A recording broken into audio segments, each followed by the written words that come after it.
Crossing the River by Anthony Tan.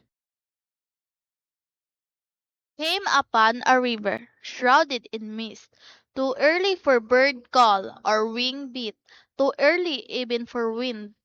A giant conch shell on a beaded string hung on the branch of a leafless tree. It belonged to the boatman of the river.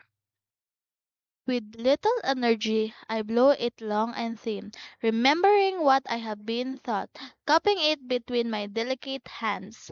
On the edge of that feeble call, an apparition darkened the thick mist. Slowly the bow emerged in the hush of dawn. Beckoned me to his boat, didn't tell him where to and he didn't ask, as if my destination were already foreknown. He didn't paddle. He hesitated. He waited as if he had forgotten something. Looked me straight in the eye when I didn't respond immediately. He opened one bony hand, the white palm trembling with greed. The other hand gripped the head of a long pole. Then I remember what I had been taught. I dropped a silver coin into his open palm. He gripped it, dropped it into a bulging purse that was tightly sewn to his leather belt. The drop of silver on silver was the only sound in the soundless mist.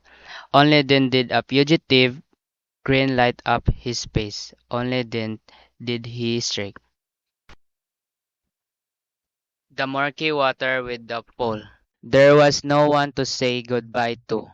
No friends, no kinsmen, no lovers.